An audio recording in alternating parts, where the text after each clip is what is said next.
예배로 나오신 성도님들을 주님의 이름으로 환영합니다. 오늘은 사순절 세 번째 주일입니다. 예수님의 고난을 마음 깊이 생각하면서 진심을 다해 예배하겠습니다. 하나님께 예배를 드리는 사람은 영과 진리로 예배를 드려야 합니다. 아멘.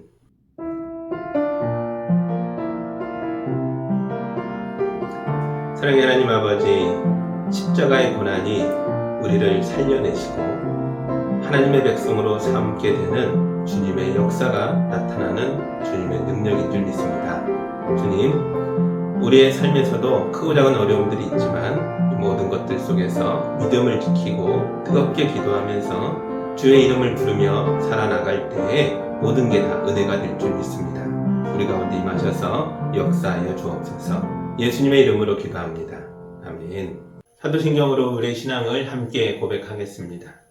나는 전능하신 아버지 하나님 천지의 창조주를 믿습니다. 나는 그의 유일하신 아들 우리 주 예수 그리스도를 믿습니다. 그는 성령으로 잉태되어 동정녀 마리아에게서 나시고 본디오 빌라도에게 고난을 받아 십자가에 못 박혀 죽으시고 장사된 지 사흘 만에 죽은 자 가운데서 다시 살아나셨으며 하늘에 오르시어 전능하신 아버지 하나님 우편에 앉아 계시다가 거기로부터 살아있는 자와 죽은 자를 심판하러 오십니다. 나는 성령을 믿으며 거룩한 공교회와 성도의 교제와 죄를 용서받는 것과 몸의 부활과 영생을 믿습니다. 아멘.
오늘 우리에게 주시는 하나님의 말씀은 누가복음 13장 1절에서 9절의 말씀입니다. 하나님의 말씀을 봉독할 때에 경청하시기 바랍니다.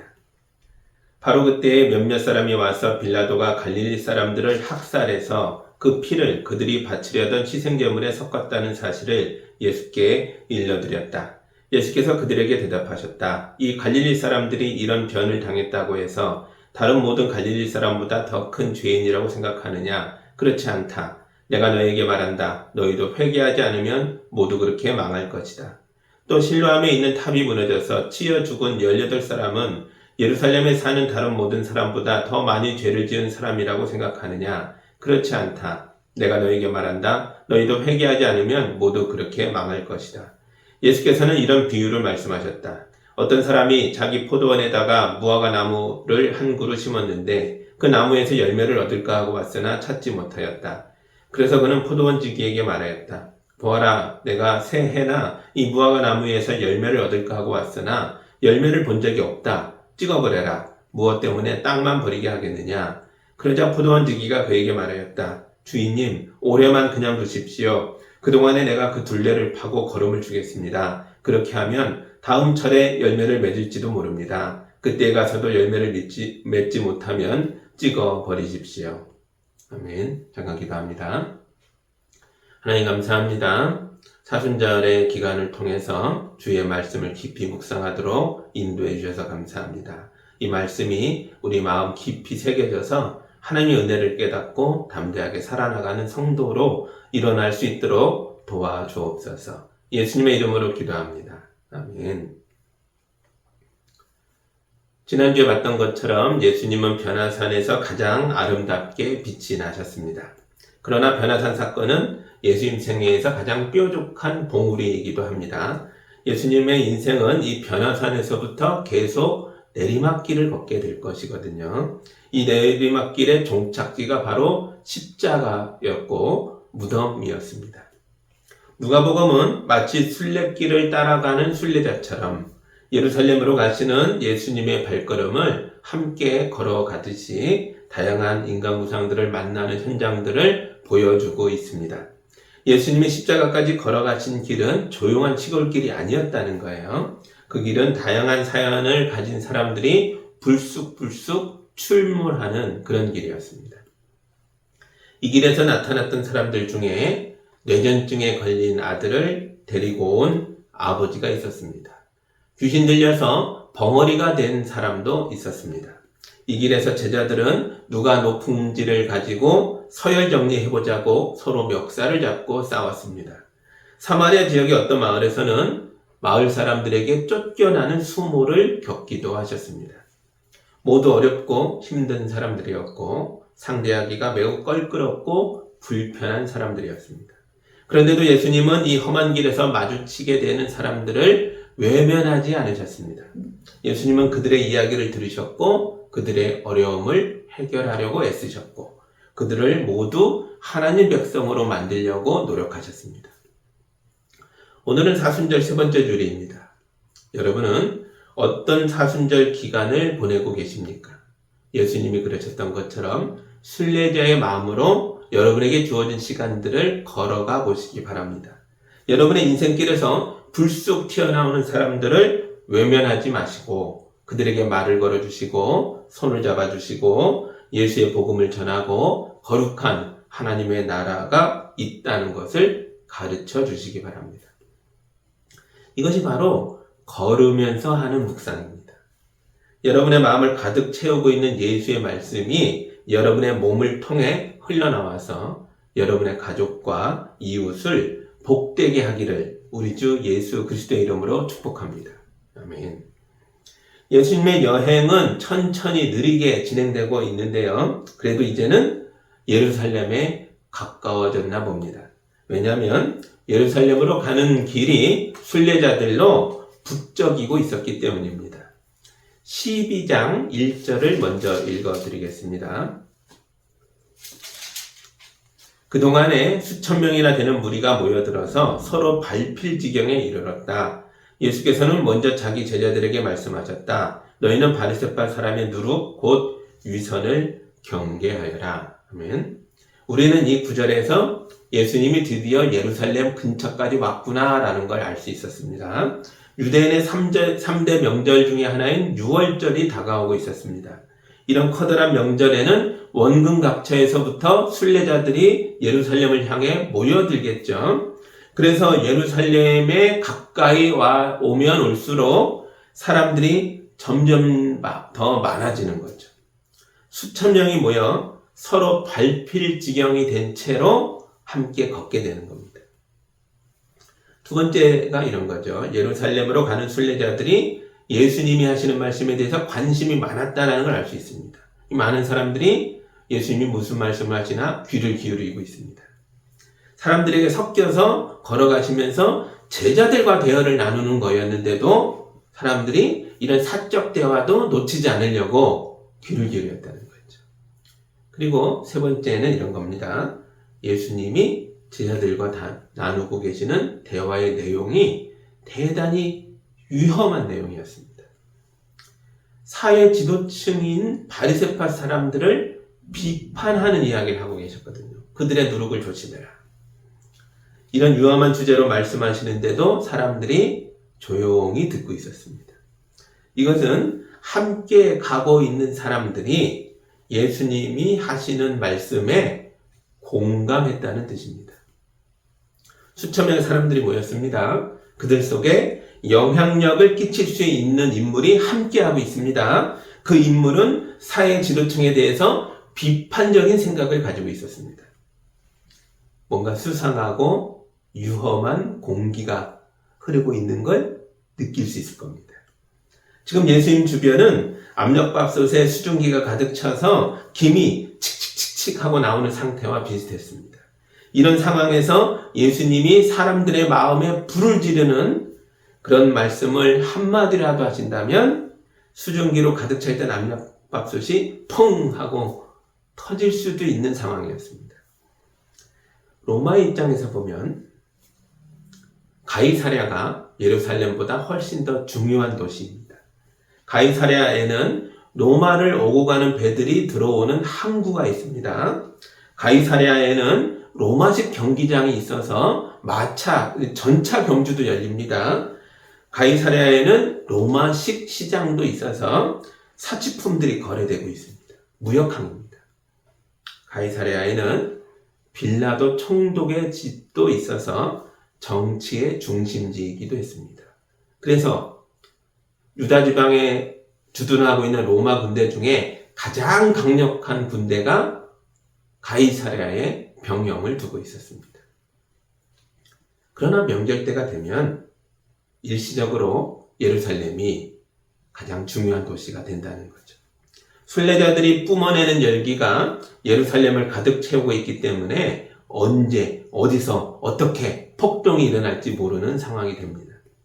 그래서 가이사랴에 머물고 있던 빌라도 총독도 군대를 이끌고 예루살렘에 와 있는 것입니다. 이런 배경 속에서 오늘 말씀이 바로 그때에 라는 말로 시작하고 있습니다. 13장 1절입니다. 바로 그때에 몇몇 사람이 와서 빌라도가 갈릴리 사람들을 학살해서 그들의 피를 그들이 바치려던 희생제물에 섞었다는 사실을 예수께 일러드렸다. 아멘. 바로 그때 이런 흉흉한 공기가, 위태로운 공기가 흐르고 있는 이때에 어떤 사람들이 예수께 왔습니다. 이 사람들이 예수님의 제자였는지 아니면 다른 순례자들 중에 하나였는지는 알 수 없으나 갈릴리 사람들이었다는 것은 분명해 보입니다. 이 사람들뿐만 아니라 예수님을 에워싸서 예루살렘 방향으로 함께 걷고 있는 사람들 다수가 갈릴리 출신입니다. 이집트에서 오는 순례자들은 남쪽에서부터 옵니다. 바다를 건너오는 순례자들은 서쪽에서부터 옵니다. 요르단 지방에서 오는 순례자들은 동쪽에서 옵니다. 예수님은 갈릴리에서 출발하셨기에 북쪽 길로 내려오고 계셨습니다. 예수님과 같은 방향에서 북쪽에서 출발해서 남쪽으로 오고 있는 사람들 다수가 다 갈릴리 출신이니 많을 수밖에 없는 상황이라는 거죠. 어떤 사람들이 예수님께 와서 비통한 소식을 전합니다. 빌라도 총독이 갈릴리 사람들을 죽였다라는 소식입니다. 헤드라인 같이 한 줄짜리 짧은 뉴스지만 이 뉴스가 담고 있는 장면은 기가 막히게 아프고 슬픈 장면입니다. 상황을 재현해 보겠습니다. 여러분들도 마음속으로 그림을 그려보시기 바랍니다.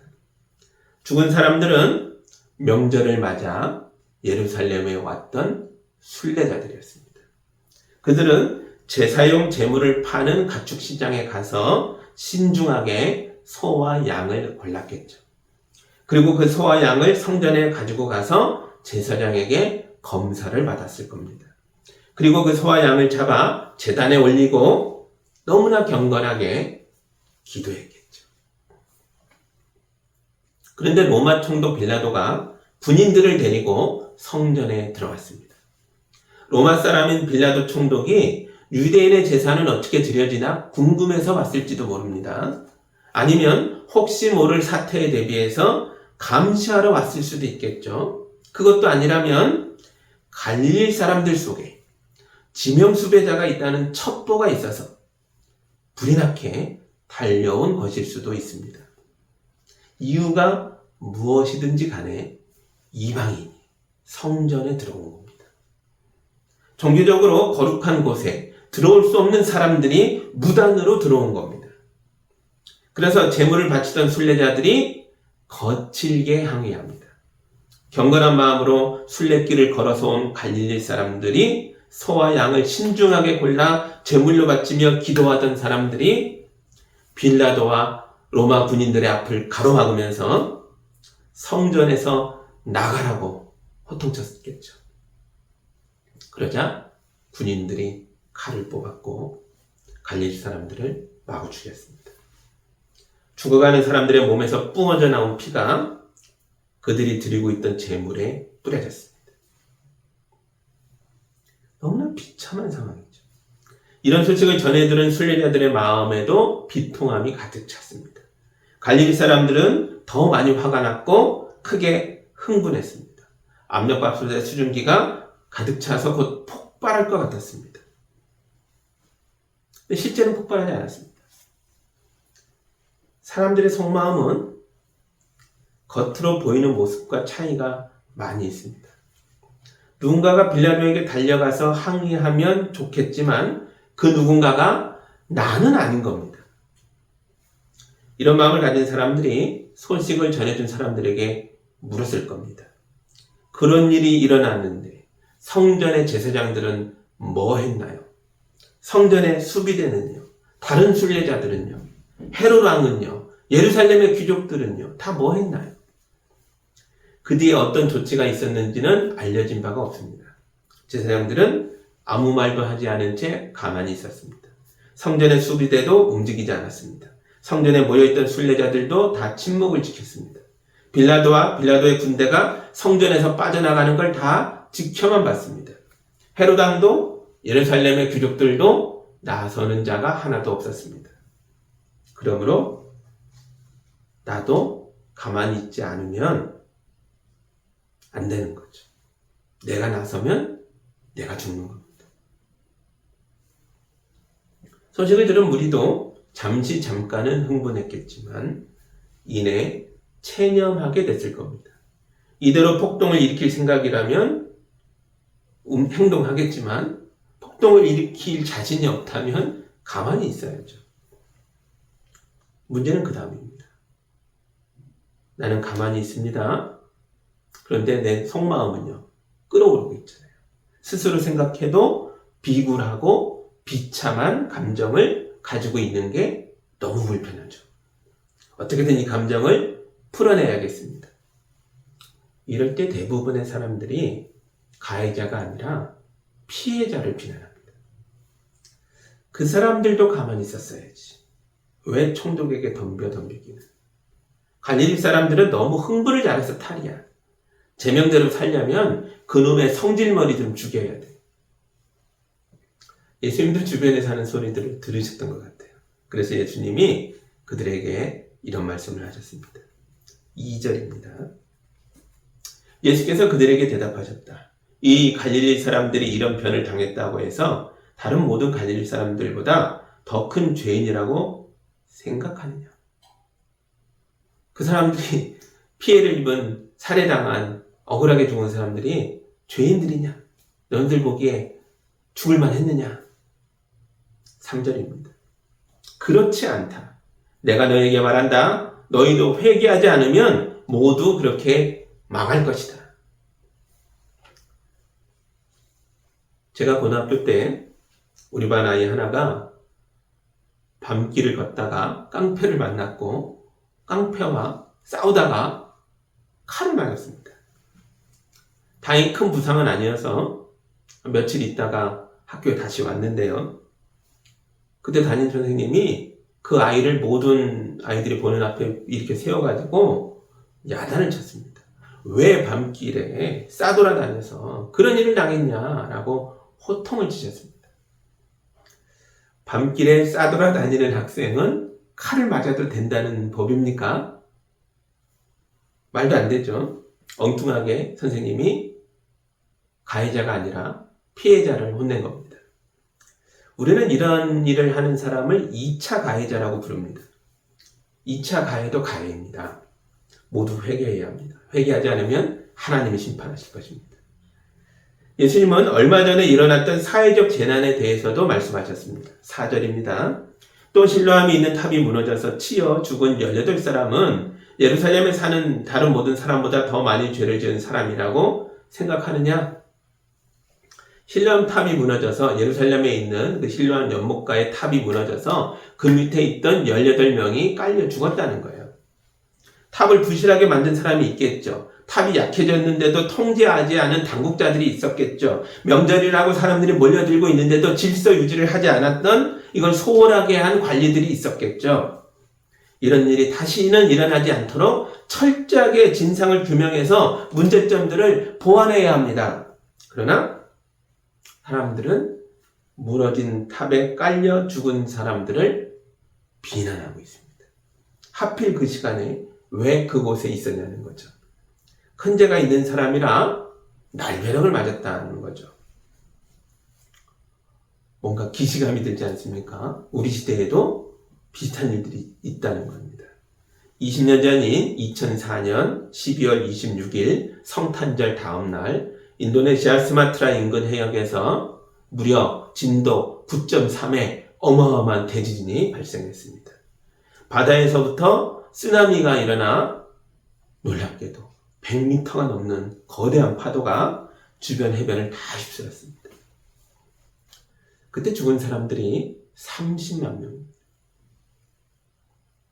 어떤 유명한 목사님이 성탄절을 경건하게 지킬 생각을 하지 않고 해외로 여행 다니고 놀러 갔다가 죽은 거라고 설교했습니다.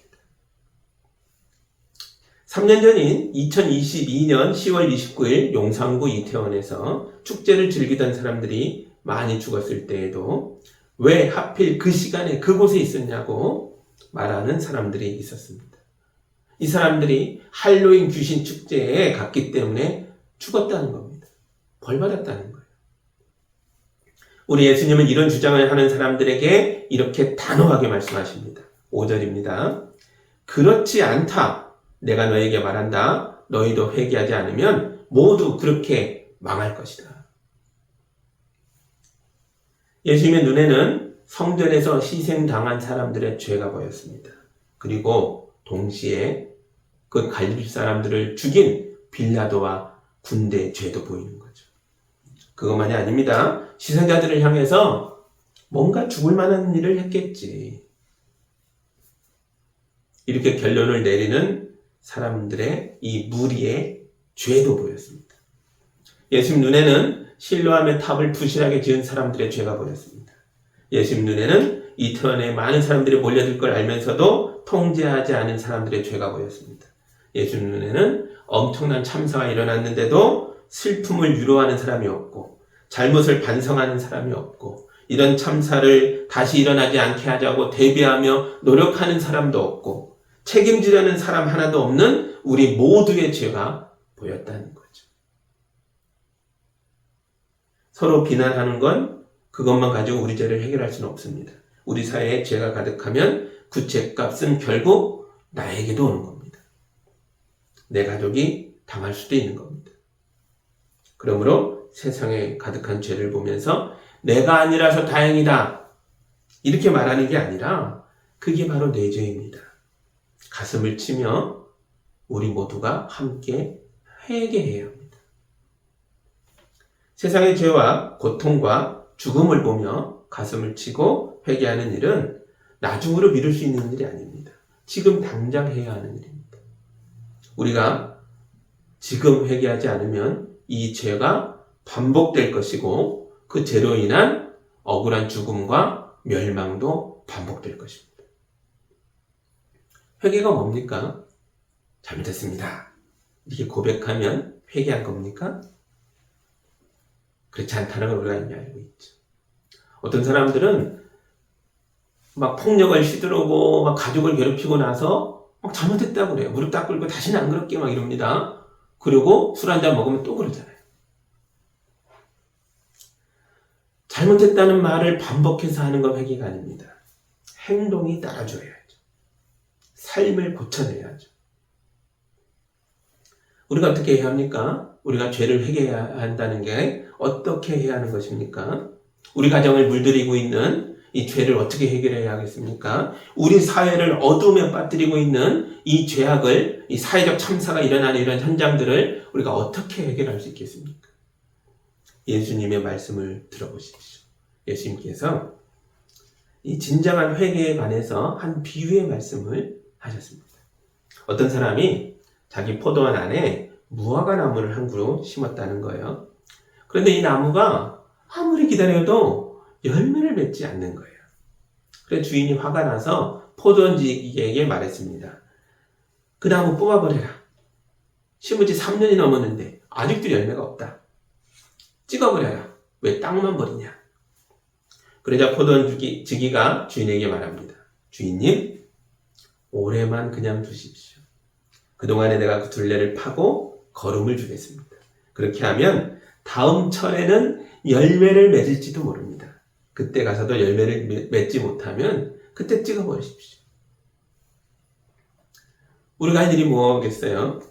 이 악한 세상을 저주하고 정죄하고 심판하고 비판하고 누구 탓이냐 찾아내고 그게 우리가 할 일이 아닙니다.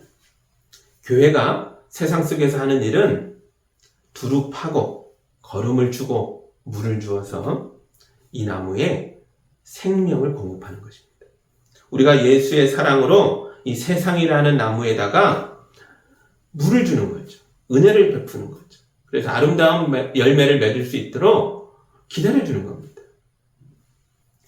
예수님이 우리에게 하신 일이 바로 그거예요. 죄인인 내가 아름다운 열매를 맺어 살아가는 인생이 될 수 있도록 하나님의 아들이신 예수께서 십자가에 올라가셔서 죽어주신 겁니다. 우리 인생의 밑거름이 되어주신 거예요. 우리 가정이라는 나무가 생명의 열매를 맺으려면 누군가가 거름을 주고 물을 줘야죠. 대한민국이라는 이 나무가 건강한 열매를 맺어가려면 또 우리가 살고 있는 이 지역사회가 달라지려면 누군가가 땅을 파고 거름을 주고 물을 줘야죠.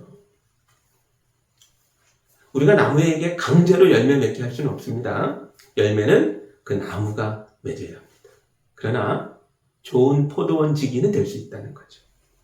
나무가 좋은 열매를 맺어갈 수 있도록 후원하고 중보하고 물을 주고 거름 주고 기도해주고 그럴 수는 있다는 거죠. 목사가 가장 빠지기 쉬운 함정이 성도들에게 열매를 맺도록 강요하는 겁니다. 그건 성공적이지 못합니다. 제가 맺을 수 있는 열매는 이 김요한이라는 나무에서 맺는 열매뿐입니다. 대신 목사인 제가 할 수 있는 게 뭐겠어요? 교회를 위해 기도하고 성도들을 위해 기도하고 여러분을 사랑하고 깊이 이해하고 두루 파고 말씀 열심히 전하고 함께 울고 웃으면서 더불어 살아내는 거죠. 이게 제가 하는 목회의 전부입니다. 여러분, 나의 인생에 열매가 없다고 한탄하지 마시고 예수님의 말씀처럼 내 인생에 대해서도 두루 파고 거름을 주고 물을 주십시오. 우리 자녀들에게도 거름을 주고 물을 주십시오. 우리 교회에도 이렇게 행하시고요. 우리 이웃에게도 이렇게 하시고, 우리의 대한민국과 우리 한민족에게도 예수 그리스도라는 이 복음을 걸음을 주고 물을 주듯이 베푸시기 바랍니다. 그때 우리는 죄와 죽음을 이기고 서로를 비난하고 나는 아니라고 숨고 이런 모든 모습들을 떨쳐내고 아름다운 생명의 열매를 맺는 거룩한 나무들로 우뚝서게 될 줄 믿습니다. 가서 이렇게 행하시기 바랍니다. 여러분 하나하나가 회개를 통과하여서 생명의 열매를 풍성하게 많이 맺게 되기를 우리 주 예수 그리스도의 이름으로 축복합니다. 아멘. 기도하겠습니다. 하나님 감사합니다. 우리가 나의 연약함, 나의 부족함, 나의 더러움, 나의 이런 깊이 숨겨진 죄악들을 보지는 않은 채 밖으로 손가락질하며 다른 사람들을 비난했던 시간들이 있던 것을 깨닫습니다. 주님, 주의 말씀을 붙들고 이제 변화되길 원합니다. 먼저 내 인생부터 두루 파고 은혜를 베풀고 말씀에 물을 주고 걸음을 주겠습니다. 열매 맺는 인생 되도록 도와주옵소서. 우리 성도들이 나만이 아니라 내 가족과 이웃과 지역사회와 교회와 그리고 큰 어려움에 처해야 할 우리 대한민국을 두루 파고 걸음을 주고 물을 주는 삶을 살겠습니다. 우리에게 은혜를 주시옵소서. 예수님의 이름으로 기도하옵나이다. 아멘.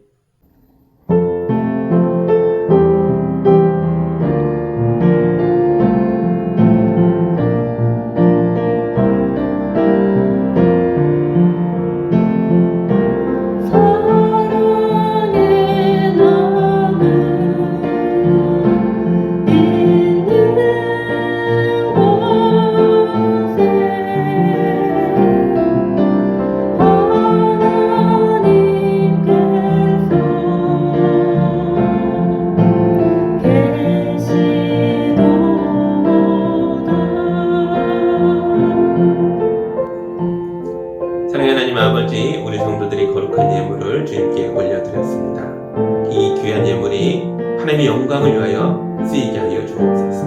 어려운 이웃들을 도와주고 살려주고 그들의 삶을 지탱할 수 있도록 붙들어주는 데에 거룩하게 쓰이게 하여 주옵소서. 예수의 이름으로 세워진 우리 교회가 성도들의 헌신을 통해 아름다운 나무로 자랄 수 있도록 인도하여 주옵소서. 우리 성도들이 땅끝까지 나아가 목숨 바쳐 살아가는 선교사님들을 위하여 기도하며 후원합니다. 우리 선교사님들의 그 사명을 감당하는 사역들을 통해서 그 하나님 없이 살아가던 사람들 속에 교회가 세워지게 하시고 하나님의 은혜가 강물처럼 흘러넘치게 하여 주옵소서. 예수님의 이름으로 기도하옵나이다. 아멘.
주님의 마음 놓치지 않으리. 주님의 세대 믿음이 오갈 증인이 되어 거룩한 주의 나라 세워가리.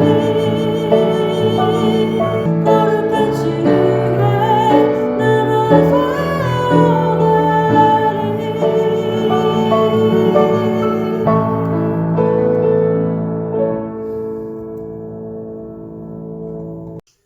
이제는 우리 주 예수 그리스도의 은혜와 우리 하나님 아버지의 크신 사랑하심과 성령님의 인도하심과 교통하심이 나의 연약함을 깨닫고 주님 앞에 십자가 앞에 꺼내놓고 회개하며 삶을 고쳐나가는, 그래서 열매 맺는 인생으로 나아가는 우리 모든 성도들 위해 이제로 영원까지 함께하기를 간절히 축원하옵나이다.